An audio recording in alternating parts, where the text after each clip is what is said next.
پڑھنے کی ضرورت نہیں، بس ہم یہی کہتے ہیں جو صحابہ سے محبت کرتے ہیں وہ حضور صلی اللہ علیہ وسلم سے محبت کرتے ہیں، جو صحابہ سے نفرت کرتے ہیں وہ حضور صلی اللہ علیہ وسلم سے نفرت کرتے ہیں۔ اور فرمایا اصحابی کالنجوم بأیہم اقتدیتم اہتدیتم، فرمایا میرے صحابہ آسمان ہدایت کے روشن ستارے ہیں۔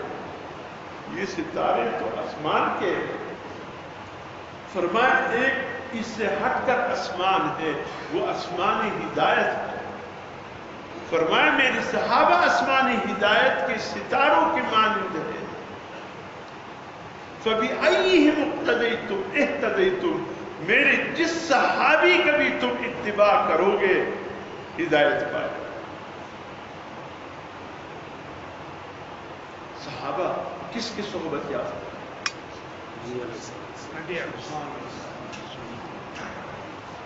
ایک اللہ والے کی صحبت یعنی صحبت سے انقلاب آ جاتا ہے، ایک اللہ والے کی صحبت سے انقلاب آتا ہے۔ یہ کہ ساتھ جب صحبت اولیاء، وہ کہتے ہیں کہ ایک ساتھ اللہ کے کسی ولی کی صحبت میں بیٹھنا اللہ اس کو ہدایت سے مالا مال کر دو۔ کوئی بھی ولی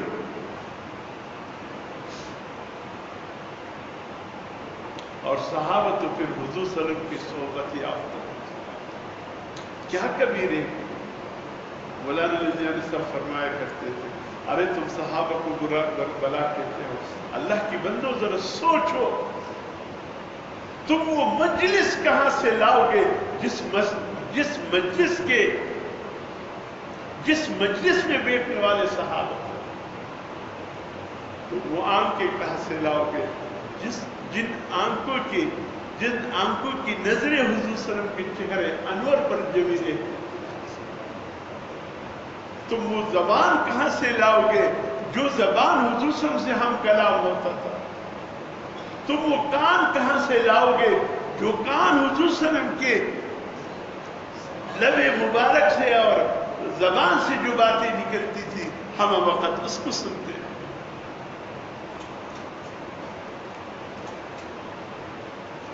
ایک حدیث کی کتاب میں آتا ہے، غالباً مسند احمد میں ہے یہ روایت، کہ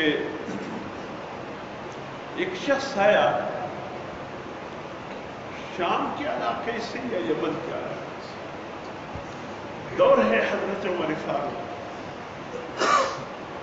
حضرت عمر فاروق رضی اللہ تعالیٰ عنہ امیر المؤمنین، حضور صلی اللہ علیہ وسلم بھی جا چکے ہیں، ابو بکر صدیق بھی جا چکے ہیں، اس وقت امت کی امام امیر حضرت عمر فاروق رضی اللہ۔ حضرت عمر فاروق رضی اللہ تعالیٰ عنہ سے اس جوان جب اس نے گفتگو کی، حضرت عمر فاروق رضی اللہ تعالیٰ عنہ اس شخص کی گفتگو سے بڑے متاثر، مسلمان تھا، مسلمان جس کی گفتگو سے عمر متاثر ہو وہ کیسے جوان ہوگا، اس کی بولنے کا انداز کیا ہوگا، کہ خود امیر المؤمنین فرماتے ہیں کہ دل چاہتا تھا کہ یہ جوان بولتا رہے، عمر سنتا رہے۔ حضرت عمر فاروق رضی اللہ تعالیٰ عنہ سے بڑے متاثر، ان کی باتوں سے متاثر،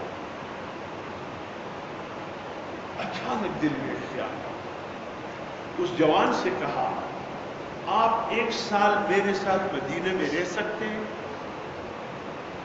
1 سال میرے ساتھ مدینے میں رہ سکتے ہیں؟ انہوں نے کہا حضرت اگر آپ کا حکم ہے تو میری اتنی ضروری مصروفیات بھی نہیں ہے، میرے جیسے آپ کو اور میں اللہ خوش کرتے بس صبح فجر کے بعد مجھ سے ملنا اور کچھ دیر بیٹھنا، اور عصر کے بعد کچھ دیر ملنا اور بیٹھنا، بس اتنا کام ہے اور کوئی کام نہیں۔ یہی اس کی ڈیوٹی ہوگی، 2 اوقات میں ملنا تھا اور 5-10 منٹ بیٹھنا، بس۔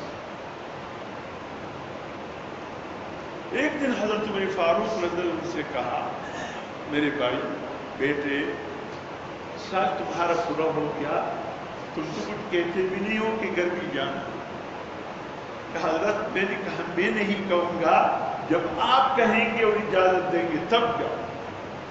فرمایا سال پورا ہو گیا ہے، گھر جائے۔ اس کا ٹھیک ہے جیسا۔ جب جانے لگا حضرت فاروق نے پھر بلایا، کہا بیٹے تم نے پوچھا نہیں کہ 1 سال میں نے کیوں یہاں رکوایا تمہیں؟ تم نے پوچھا نہیں؟ حضرت بات سمجھ میں نہیں آئی واقعی، اب یہ ذہن میں آ رہا ہے کہ آپ نے مجھے 1 سال کیوں رکوایا؟ صحبت، حضور صلی اللہ علیہ وسلم فرماتے علماء کی صحبت کو لازم پکڑو، حکماء اور صلحاء کی صحبت لازم پکڑو، یہ تمہیں گمراہ ہونے نہیں دے گا۔ علماء کی صحبت، اولیاء اور صلحاء کی صحبت تمہیں گمراہ ہونے نہیں دے گا، ان کی صحبت کو لازم بیٹھا کرو، ان کی مجلس میں بیٹھو۔ میں کہتا ہوں اس دور میں تبلیغی جماعت والوں کے ساتھ بیٹھنے بھی بہت بڑی ساتھ۔ ایک اللہ والے نے لکھا ہے کہ ایسا دور ہو کہ دور دور تک اللہ والے کا نشان نہ ہو، اور آپ پریشان ہو کہ میں کس کی صحبت میں بیٹھ جاؤں، کوئی اللہ والا نظر نہیں آتا۔ فرمایا ایسے وقت میں پھر مؤذن کی صحبت میں بیٹھ جایا کرو، کم از کم 5 وقت میں اللہ کا نام تو لے۔ پھر مؤذن کی صحبت میں بیٹھ جایا کرو، 5 وقت تو اللہ اکبر اللہ اکبر۔ تو حضرت عمر فاروق رضی اللہ عنہ سے کہا، میں آپ نے پوچھا نکال رہا باقی تو آپ بتا دیجئے۔ فرمایا آپ کی گفتگو سن کر میں بڑا متاثر ہوں، ایک چیز کی کمی میں نے دی کہ باقی ہر چیز میں توبہ کا مانس۔ میں نے کہا تیری وہ کمی بھی دور ہو جائے۔ فرمایا حضرت کیا کمی آپ نے محسوس کی؟ کہا کہ کسی اللہ والے کی صحبت کی کمی۔ میں نے کہا اتنا عظیم انسان ہے کہ گمراہی کے شکار نہ ہو جائے، اس لیے میں نے تمہیں کہا کہ 1 سال میرے صحبت میں بیٹھ جاؤ، وہ جو حضور کی صحبت ہے۔ اب جاؤ، جو عمر کی صحبت میں بیٹا وہ گمراہ نہیں ہو سکتا، جو عمر کی صحبت میں بیٹا دنیا کی کوئی طاقت اس کو غلط راستے پہ نہیں ڈال سکتا۔ حضور صلی اللہ علیہ وسلم فرماتے ہیں جس راستے سے عمر گزرتے ہیں وہ راستہ جب شیطان آ رہا ہو اس راستے کو چھوڑ دیتا۔ ارے عمر وہ کہ جس کے راستے کو شیطان بھی چھوڑ دیتا ہے، کتنا باکما۔ اور اس طرح حضور صلی اللہ علیہ وسلم کے ایک ایک صحابی باکما۔ اس لیے تو جبرائیل صلی اللہ علیہ وسلم جب حضرت دہیہ کلبی رضی اللہ تعالیٰ کی شکل میں مدینہ منورہ کی گلیوں میں گزرتے تھے، صحابہ سلام کر کے پوچھتے تھے دہیہ کیا حال ہے؟ کہ الحمدللہ ٹھیک ہوں۔ پھر دیر کے بعد پتہ چلتا یہ تو جبرائیل علیہ السلام گزر گئے۔ چونکہ صحابہ میں انتہائی خوبصورت صحابی حضرت دہیہ کلبی تھے۔